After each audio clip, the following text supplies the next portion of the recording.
Bienvenidos, queridos hermanos, con ustedes su hermano en Cristo, Jaime Cárdenas, en este su programa, Conociendo el Concilio Vaticano II, porque la verdadera santidad comienza con un sí a Dios. Empezamos en el nombre del Padre, del Hijo y del Espíritu Santo. Amén. Señor, nos ponemos ante tu presencia. Te damos las gracias por todo lo que nos das. Alabamos y bendecimos tu nombre. Te pedimos, Señor, que por medio de tu Espíritu Santo tengamos la docilidad, la aceptación,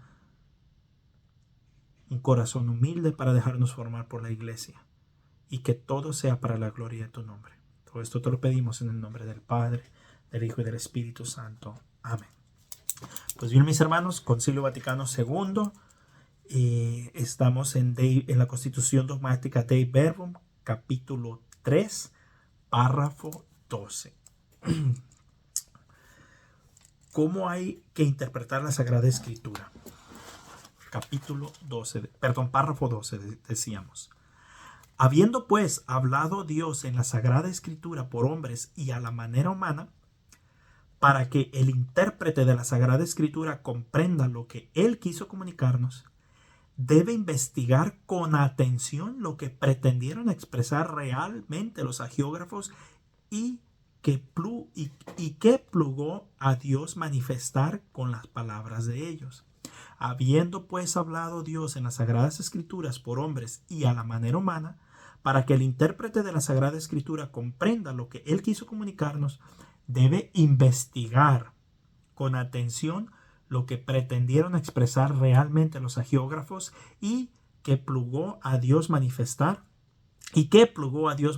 con la palabra de ellos.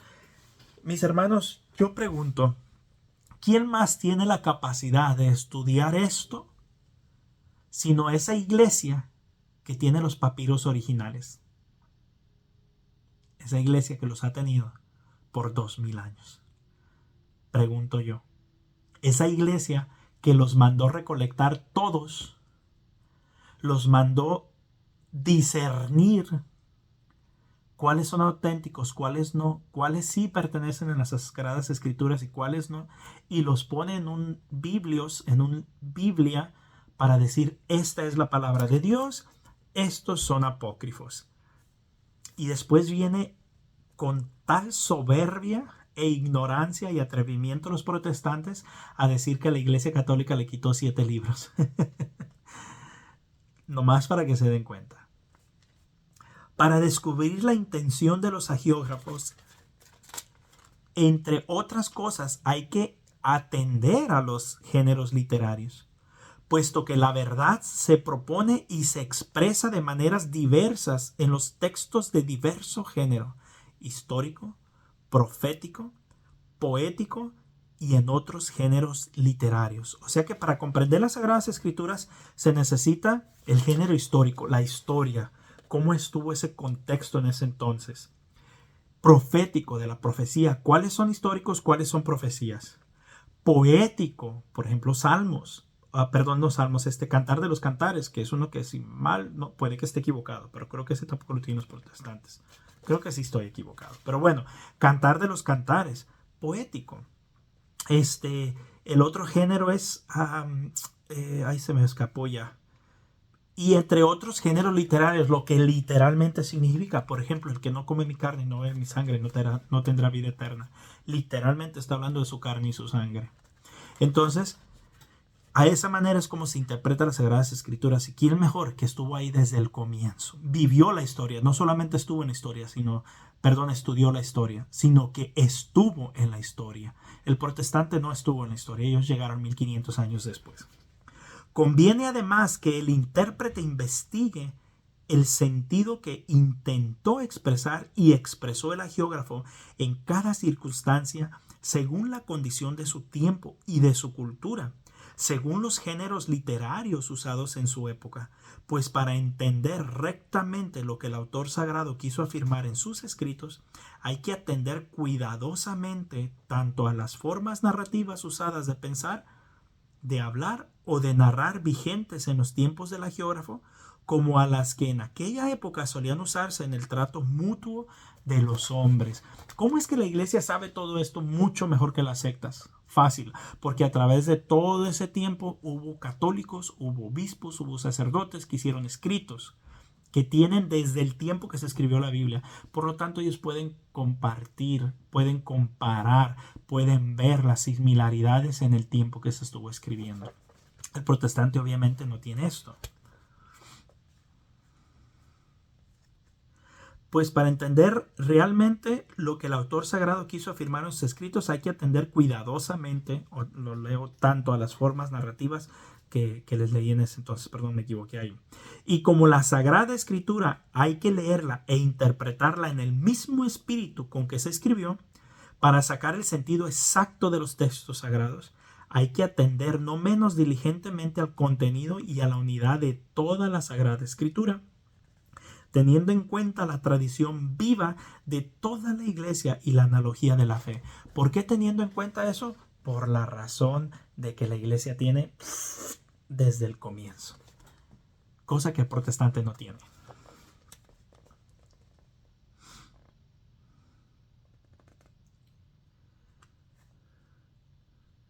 Es deber de los exégetas tratar según estas reglas para entender y exponer totalmente el sentido de la Sagrada Escritura. Los exégetas son los más expertos en las Sagradas Escrituras, para que entendamos de qué se está hablando aquí. Para que, como en un estudio previo, vaya madurando el juicio de la iglesia. Porque todo lo que se refiere a la interpretación de la Sagrada Escritura está sometido en última instancia a la iglesia, que tiene el mandato y el ministerio divino de conservar e interpretar la palabra de Dios. La iglesia, no los protestantes, ellos no tienen ni el derecho ni el deber. Es la iglesia, y ni el mandato tampoco, porque ellos nunca fueron pensados en la doctrina de Cristo. Ahora, ¿pensados en qué sentido? ¿De que ellos no son dignos de la palabra de Dios? No. ¿Que no son dignos de ser cristianos? No, a eso no me refiero. Pensados en que Dios pensó en una sola iglesia, una sola fe, un solo bautismo, una sola verdad. No en muchas sectas. Eso no estaba en los planes de Jesús. Eso está en los planes de Satanás, pero no de Jesús. Porque si a alguien le agradan las divisiones, es a Satanás. Con decencias de Dios. Párrafo 13. En la Sagrada Escritura, pues, se manifiesta, salva siempre la verdad y la santidad de Dios, la admirable condescencia de la sabiduría eterna, para que conozcamos la inefable benignidad de Dios y cómo adapta su lenguaje a nuestra naturaleza. Porque la palabra de Dios expresadas con lenguas humanas se han hecho semejantes al habla humana. Como en otro tiempo el Verbo del Padre Eterno, tomada la carne de la debilidad humana, se hizo semejante a los hombres.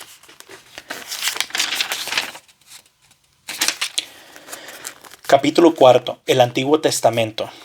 La historia de la salvación consignada en los libros del Antiguo Testamento. Párrafo 14.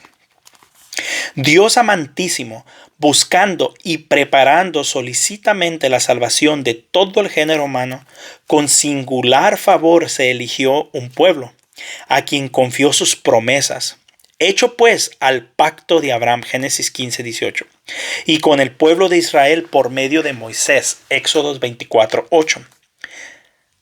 De tal forma se reveló con palabras y con obras a su pueblo elegido como el Dios único, verdadero y vivo, que Israel experimentó cuáles eran los caminos de Dios con los hombres, y hablando al mismo Dios por los profetas. Hablando el mismo Dios por los profetas, los entendió más hondamente y con más claridad de día en día, y los difundió ampliamente entre las gentes. Salmo 21, 28, 29, Salmo 95, 1 al 3 e Isaías 2, 1 al 5. Miren, mis hermanos, que a nosotros los católicos no nos vaya a pasar lo que le pasó al pueblo de Israel.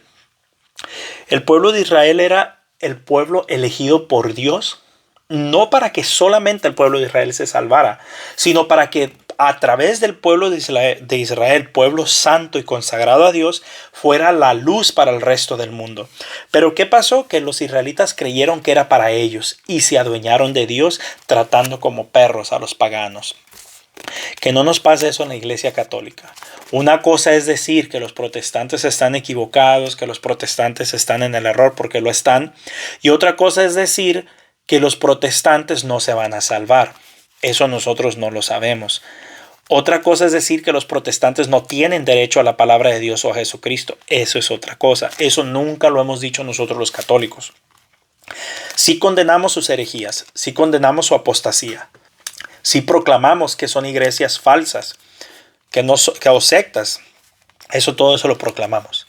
Pero jamás vamos a proclamar que si no son católicos se van a ir al infierno.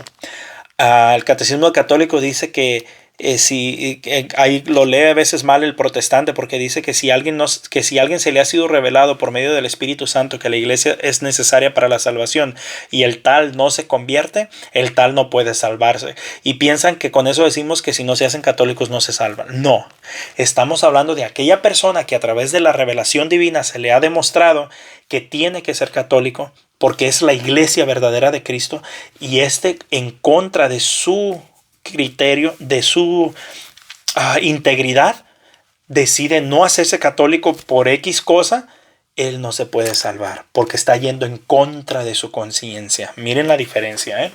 Entonces nosotros no creemos que nomás nosotros nos vamos a salvar, o que la palabra de Dios y el cristianismo como tal es solo para nosotros. No, pero sí creemos que somos la única iglesia fundada por Jesucristo como pueblo elegido y santo de Dios para repartir la palabra de Dios a todo el mundo. Y los protestantes no tienen derecho de hacer eso porque ellos no son el pueblo de Dios. Pueden creer en Cristo y pueden tener como ellos quieran, pero ellos no tienen autoridad divina para predicar el evangelio. Eso sí lo creemos los católicos. La economía, pues, de la salvación preanunciada, narrada y explicada por los autores sagrados se conserva como verdadera palabra de Dios en los libros del Antiguo Testamento, por lo cual estos libros inspirados por Dios conservan un valor perenne, pues todo cuanto está escrito para nuestra enseñanza fue escrito a fin de que por la paciencia y por la consolación de las Escrituras estemos firmes en la esperanza. Romanos 15:4. Ese era el designio mismo de los judíos también. Condenar todas herejías, todas sectas falsas, proclamar que ellos eran los auténticos y legítimos enviados por Dios para predicar las buenas nuevas en ese entonces del Antiguo Testamento.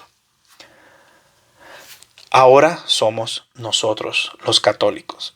¿Les duele y les arde esto a los protestantes? Lo siento. Aléguenle a Cristo cuando, si Dios quiere, nos veamos allá en el cielo. Pero a uno no le reclamen. Uno solamente está haciendo el mandato de Jesucristo. Párrafo 15. La importancia del Antiguo Testamento a los cristianos. La economía del Antiguo Testamento estaba ordenada sobre todo para preparar, anunciar proféticamente Lucas 24:44, Juan 5:39, Primera de Pedro 1:10, y significar con diversas figuras, Primera de Corintios 1:10, la venida del Cristo Redentor universal y la del reino mesiánico. Mas los libros del Antiguo Testamento manifiestan a todos el conocimiento de Dios y del hombre, y las formas de obrar de Dios justo y misericordioso con los hombres, según la condición del género humano en los tiempos que precedieron a la salvación establecida por Cristo. Estos libros, aunque contengan también algunas cosas imperfectas y adaptadas a su tiempo, demuestran sin embargo la verdadera pedagogía divina. Por tanto, los cristianos han de recibir devotamente estos libros que expresan el sentimiento vivo de Dios y en lo que se encierran sublimes doctrinas acerca de Dios y una sabiduría salvadora sobre la vida del hombre, y tesoros admirables de oración, y en los que por fin está latente el misterio de nuestra salvación. Unidad de ambos testamentos. Párrafo 16. Dios, pues, inspirador y autor de ambos testamentos, dispuso las cosas tan sabiamente que el Nuevo Testamento está latente en el Antiguo y el Antiguo está patente en el Nuevo. Porque aunque Cristo fundó el Nuevo Testamento en su sangre, Lucas 22:20, Primera de Corintios 11:25, no obstante, los libros del Antiguo Testamento, recibidos íntegramente en la proclamación evangélica, adquieren y manifiestan su plena significación en el Nuevo Testamento. Mateo 5:17, Lucas 24:27, Romanos 16:25 al 26, Segunda de Corintios 3:14 al 16, ilustrándolo y explicándolo al mismo tiempo. Bendito sea Dios. Con esto vamos a terminar el día de hoy. Primero Dios, continuaremos mañana. Bendiciones.